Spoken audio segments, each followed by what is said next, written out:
Trizac. Il n'a peur de rien, sauf peut-être des qu'on orange. Bon, vous allez peut-être pas nous croire, là, mais ce qu'on dit est absolument vrai. Le NPD, vous savez, le parti qui est en train de disparaître à travers le Canada, veut criminaliser le simple fait de remettre en question tout ce qui tourne autour des pensionnats autochtones. Ça s'est passé le 31 octobre dernier. C'est la députée Léa Gazan de Winnipeg Centre qui a déposé le projet de loi C-254 qui propose d'imposer jusqu'à 2 ans d'emprisonnement à toute personne reconnue coupable de nier, banaliser, justifier ou excuser le système des pensionnats autochtones. Avec nous, professeur retraité émérite au département d'histoire de l'Université de Montréal, Jacques Rouillard. Monsieur Rouillard, bonjour. Oui, bonjour. Merci d'être avec nous. Dis donc, comment vous réagissez quand vous entendez la proposition de la députée du NPD? Oui, enfin, c'est pas la première fois qu'elle présente un projet de loi de cette nature. Elle l'avait fait en septembre 24, mais le projet de loi est mort au feuilleton sous l'administration Trudeau. Là. Elle représente à nouveau son projet de loi. Mais aussi, en plus, Léa Gazan avait fait accepter une motion en Chambre en octobre 2022, et une motion disant que les élèves des pensionnats étaient victimes d'un génocide. Et elle a fait adopter à la Chambre des communes, à l'unanimité, en quelques secondes, tous les députés ont voté pour indiquer que le système des pensionnats était un génocide à l'égard des Autochtones. Et là, personne ne s'oppose à ça. Monsieur Rouillard, personne ne va s'opposer à ça parce que tu vas être traité de raciste puis de tous les noms. Oui, ou de lutter contre la réconciliation. Ouais. D'être pas en accord avec la réconciliation. Okay. Et donc, je risque, compte tenu de ce que j'ai écrit jusqu'ici, et ce qui va paraître, prochainement, je travaille sur un texte actuellement, d'être accusé sous cette loi, si elle est adoptée, et je suis passible d'un emprisonnement de 2 ans. Mais je doute fortement que le gouvernement Carney laisse aller une loi qui vise directement les libertés individuelles, la liberté d'expression, de remise en cause parfois de certaines idées qui sont courantes. Mais M. Carney est très ami avec Keir Starmer et c'est ce qui arrive en Grande-Bretagne là, présentement, M. Rouillard. Il y a la police qui débarque chez les gens pour des crimes de pensée parce qu'on écrit des textes sur les réseaux sociaux. On s'entend par contre, M. Rouillard, qu'il y a eu des horreurs commises aux Premières Nations dans l'histoire du Canada. Ça, on s'entend. Oui, mais dans n'importe quelle institution, qui a fonctionné pendant 100 ans, il y a la possibilité qu'il y ait des erreurs. Mais dans le cas de l'interprétation qui touche le système des pensionnats, qui est véhiculé par les Autochtones, là, par des spécialistes et dans l'opinion publique, pas mal des gens, les gens sont pas mal d'accord avec ça, ça nous vient de la Commission de vérité et conciliation, qui a remis son rapport en 2015. Et qui est basé sur une recherche historique, en partie, mais qui est aussi basé sur des entrevues. Ils ont fait 5000 entrevues un peu partout au Canada, le comité de 3 personnes, le comité directeur de 3 personnes. C'est pas une commission royale, c'est une commission d'enquête indépendante. Et ils ont fait des entrevues un peu d'anciens pensionnés, des survivants, comme on disait, des pensionnats. Et c'est là qu'est sortie l'idée là qu'il y a eu des abus physiques, sexuels, et aussi qu'on a voulu écraser la culture autochtone, qu'on a voulu éliminer le système de valeurs autochtones, les langues autochtones, la religion autochtone. Ça, c'est le rapport de la Commission Vérité et Conciliation, mais qui provient des anciens étudiants des pensionnats. Et mais c'est là ça que je mets en doute tout ça, voilà. Même ça, M. Rouillard, parce que on même ça, je mets en doute tout ça, parce que le système des pensionnats, il est né en 1883. On a le gouvernement canadien, quand il a acquis les territoires du Nord-Ouest, il a commencé à mettre en place des pensionnats. Et le système des pensionnats, dirigé par des religieux ou protestants ou catholiques, il se termine au début des années 70. Alors, donc, c'est pendant 100 ans. Alors, donc, mais ça, pourquoi on a créé des pensionnats, c'est que les communautés amérindiennes de l'Ouest canadien, ils ont signé 21 traités avec le gouvernement fédéral de 1871 à 1921. 11 traités, et dans ces traités-là, ils cèdent des terres en échange d'avantages. Une compensation financière, des vivres, mais aussi, les Autochtones souhaitent des écoles. Ils souhaitent qu'on crée des écoles, parce que la société change autour d'eux. Ouais. Les Blancs émigrent, les Euro-Canadiens émigrent dans l'Ouest canadien, et donc, ils ont des contacts fréquents avec ces gens-là. Ils souhaitent aussi pouvoir parler la langue anglaise, ou enfin au Québec la langue française, dans une certaine mesure, mais dans l'Ouest canadien, l'anglais. Alors c'est pourquoi donc les Autochtones réclament eux-mêmes des écoles pour leurs enfants. Et les associations autochtones qui sont créées à partir de la Première Guerre mondiale ont une opinion positive d'exemple de l'enseignement à l'occidental. Ils ne le critiquent pas. À la Chambre des communes, quand ils vont présenter des mémoires, l'association autochtone, que ce soit en 1948, en 1970 et même en 1993, il n'y a pas de mention des abus dans les pensionnats. On n'est pas critique. Alors donc c'est une fumisterie, ça, l'idée que les pensionnats, que les abus sont répandus. Les associations autochtones, ils ont une image positive des pensionnats. Mais est-ce que ça se peut, sera négative à partir de 93. Après 90-93, mais les pensionnats avec direction religieuse, ils sont fermés au début des années 70. OK, mais est-ce que ça se peut que les Autochtones, les représentants, les communautés n'aient pas osé dénoncer des abus, parce qu'il y a eu les orphelins du Plessis aussi, M. Rouillard, au Québec. Les pensionnats dirigés par des religieux, il s'y passait de la violence et de l'abus sexuel. Ça, on le sait. Non, enfin, il y a eu quelques abus sexuels. Ils sont recensés dans le rapport. Il y en a eu 30 dans les pensionnats sur une période de 100 ans. Mais là-dessus, il y a 3 religieuses, membres des Oblats. Et puis, les autres, ce sont des laïcs qui font la surveillance des dortoirs dans les pensionnats et qui ont pu être accusés devant les tribunaux. Mais pour une bonne part, c'est des témoignages oraux. L'idée que les pensionnats les jeunes sont mal nourris, sont mal logés, qu'il y a des abus sexuels, ça vient pour beaucoup des témoignages oraux qui sont survenus 30 ans par d'anciens étudiants, 30 ans après avoir quitté les pensionnats. Est-ce qu'on veut réécrire l'histoire, M. Rouillard? Eux? En général. C'est-à-dire qui, moi ou eux? Ben, je ne sais pas. Vous, la commission... Non, ils veulent réécrire l'histoire, évidemment. Les Autochtones, les leaders autochtones veulent réécrire l'histoire, nous sentir honteux, coupables de ce qu'on a fait aux Autochtones comme colonisateurs, et dans un temps en mettant en place un système de pensionnat. Et en passant, pour le système des pensionnats, il ne rejoint que le tiers des étudiants, des jeunes autochtones. Okay. Pour la moitié... Je veux revenir là, à la Commission de vérité et réconciliation, la sortie de la députée du NPD. Donc, le rapport final de la Commission en 2015, on dit 3200 enfants seraient décédés dans les pensionnats indiens, principalement des suites d'épidémies de tuberculose. Mais ce qu'on a dit, par contre, là, ce qui est sorti en 2021... c'était Justin Trudeau qui s'est exposé en photo, en train de se recueillir. Mais finalement, les fosses communes, là, ce qu'on a prétendu, est-ce qu'il y en a? On a cherché, on a fouillé, on a déterré, mais est-ce qu'on en a trouvé?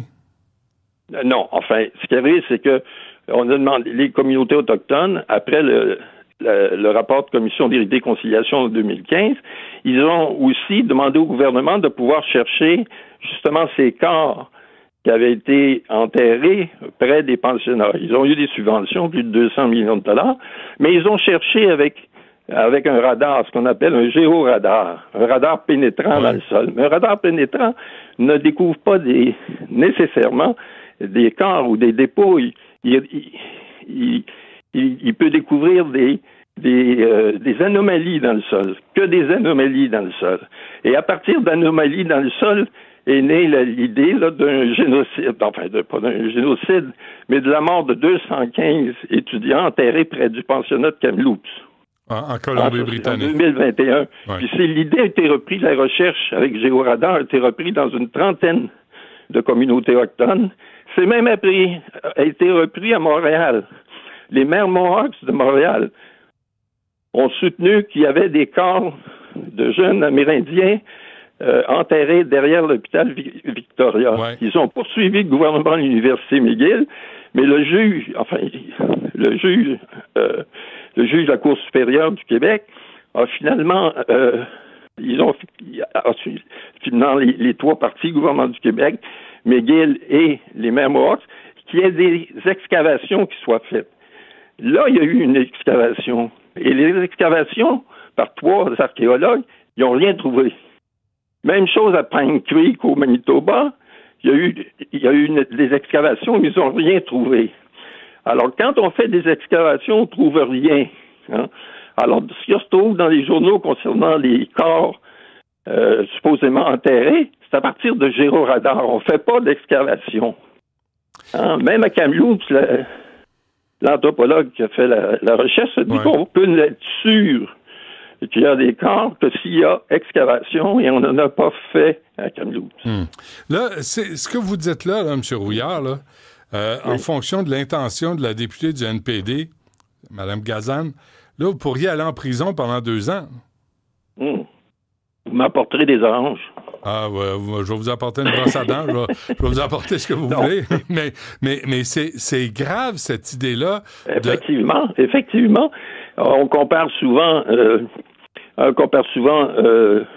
les pensionnats à l'Holocauste, mais il ne s'agit rien de pareil. Comme j'ai soutenu tantôt, ce sont les Autochtones qui les ont demandé, les pensionnats, les écoles de jour, parce que les écoles de jour sont beaucoup plus nombreuses. Au Québec, il n'y a pas de pensionnats. Les pensionnats, ils arrivent très tard, dans les années 1950, 60. Puis ils ferment leurs portes au début des années 70. Il n'y a pas de pensionnat au Québec parce qu'il n'y a pas de traités. Les traités numérotés dont j'ai parlé tantôt, il n'y en a pas. Okay. Le gouvernement fédéral s'est senti obligé de créer des écoles. Mais pour les communautés autochtones éloignées, où il n'est pas possible de mettre en place des écoles de jour, où les étudiants retournent à la maison, ben là, il crée des pensionnats pour ces gens-là, pour respecter le traité qu'il a signé. Okay. Là, M. Rouillard, vous, là, vous êtes à la retraite, là, vous êtes professeur émérite au département d'histoire de l'Université de Montréal. Oui. Là, je vous écoute, là. Puis on est à une époque où j'ai l'impression, tu sais, on a enlevé des statues de McDonald's. Qu'est-ce qui se passe? C'est quoi? Comment vous réagissez, vous, avec votre âge, avec votre expérience, à cette façon de vouloir effacer l'histoire, de vouloir réécrire l'histoire en fonction des normes et valeurs d'aujourd'hui? Oui, des intérêts. Et des intérêts. Et des intérêts qu'ils ont. Enfin, parce qu'il y a des compensations extrêmement importantes qui ont été versées aux étudiants, aux survivants, là, entre guillemets, là, des pensionnats et des écoles de jour, des milliards de dollars dessus. Alors donc, finalement, le projet de loi Gazan vise à faire taire ceux qui remettent en question l'interprétation qui est issue de la Commission Vérité et Conciliation. C'est ça, enfin. Ouais. Mais là, il y a comme un mouvement là, de vouloir effacer, parce que dans l'histoire, il y a eu des erreurs, il y a eu des injustices, il y a eu du racisme, mais il faut apprendre de ces événements-là. C'est pas en les effaçant qu'on va apprendre des erreurs de l'histoire. Non, oui. Et enfin, j'en ai pas parlé jusqu'ici, mais ceux qui ont effectué l'enseignement dans les pensionnats dans l'Ouest, dans tout le Canada, ce sont des religieuses. Enfin, la moitié des pensionnats, à peu près, étaient catholiques, la moitié protestants. Mais le secteur catholique, ceux qu'on retrouve comme enseignants et à la direction, c'est les Oblats de Marie Immaculée, qui à 90% viennent du Québec. Puis les religieuses, Sœurs de Sainte-Anne, Sœurs Gris, toutes les communautés religieuses, ils viennent du Québec. Ils sont peut-être 2000 qui ont donné leur vie pour enseigner et convertir les jeunes Amérindiens. Ils sont quittés le Québec, parfois ils ne savaient pas l'anglais, et ils sont allés enseigner dans l'Ouest canadien. Et là, maintenant, ils se font traiter comme des criminels. Pourquoi, d'après vous? Pourquoi? Ouais. Je pense pourquoi. Je pense qu'il y a des intérêts en jeu, c'est-à-dire que je pense que les Autochtones sont les communautés autochtones, ils sont parce qu'on l'a souvent pendant une longue période, on les a considérés comme inférieurs, une communauté inférieure. Alors ils se sentent dans une situation d'inférieur maltraités. Hein? Mm-hmm. Et là maintenant ils ont rendu leur situation, ils ont une situation économique, socio-économique très défavorable comparativement aux Euro-Canadiens, la moyenne des Euro-Canadiens. Ils veulent rendre les Euro-Canadiens, le gouvernement canadien, les communautés religieuses responsables de leur situation. OK. Avant qu'on se quitte, M. Rouillard, là, il y avait une nouvelle dans le Winnipeg Sun. Oui. Je veux vous amener ailleurs, là, parce que c'est aussi le sujet de notre entretien. Je lisais, il y a des membres des Premières Nations qui prennent la parole. Il y a Jerlene Anderson Sullivan qui habite Norway House au Manitoba. Il y en a un autre aussi. Il y a des gens, des communautés qui demandent où va l'argent. Parce que Stephen Harper avait imposé une règle de la transparence financière des Premières Nations, une espèce de reddition de comptes. Et là, on se rend compte qu'il y a des demandes à l'intérieur de la communauté pour savoir où va l'argent. Moi, j'ai appris il y a 10 jours, il y a 50 milliards pour 1,8 million d'Autochtones à travers le Canada, autant au fédéral qu'au provincial. Puis on se dit, comment se fait qu'il y a autant de pauvreté s'il y a autant d'argent? Oui, c'est ça, distribué par le gouvernement fédéral et aussi par les provinces. Pour corriger, supposément pour corriger les erreurs que les Euro-Canadiens, le gouvernement canadien a commises pendant le passé. Mais les sommes sont distribuées, sont tellement considérables pour toutes sortes de raisons, et le gouvernement fédéral les accorde relativement facilement. Et donc, on convoite. Il y a beaucoup de gens, chez les Autochtones, convoitent ces sommes-là. Beaucoup, d'ailleurs, autrefois, c'était mal vu de se dire autochtone. Mais là, maintenant, c'est bien vu de se dire autochtone. Pour profiter de tous les avantages, dont ceux-là, mais que le statut d'autochtone donne. Mais là, les membres de la communauté demandent une reddition de compte, demandent à voir où va l'argent. Puis on a des exemples des subventions accordées pour la construction de maisons modulaires, 72 maisons. Et là, les états financiers disent que ça coûterait en moyenne 750 000 $ alors que la valeur marchande est à 200 000 Et les membres de la communauté disent où va l'argent? Comment se fait que l'argent est détourné? Oui, certains membres de la communauté le demandent, d'autres défendent leur point de vue, mais le gouvernement canadien a beaucoup d'hésitation à faire des vérifications en question. Il y a, comme je vous ai dit, les Canadiens, le gouvernement canadien a honte de ce qui s'est passé. Ils trouvent en culpabilité. Nous sommes globalement, comme société, société canadienne, en culpabilité à l'égard des Autochtones. C'est le discours qui est véhiculé et le gouvernement canadien a ouvert ses goussets facilement. Et puis là, finalement, ça représente des sommes considérables et qui fait que même à l'intérieur de la communauté, des chefs autochtones se posent la question, où va cet argent-là, ces sommes considérables-là.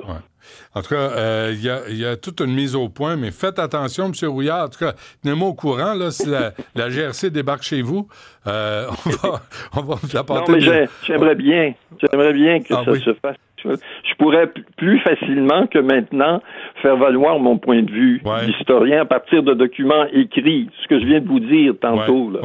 Plus facilement, Radio-Canada en parlerait plus facilement. Ça, c'est toute une marche à monter. Jacques Rouillard, on attend votre texte en passant, M. Rouillard. On a hâte de lire ça. Professeur d'histoire à la retraite de l'Université de Montréal. M. Rouillard, merci. Portez-vous bien. Merci. Au revoir. Bonne journée.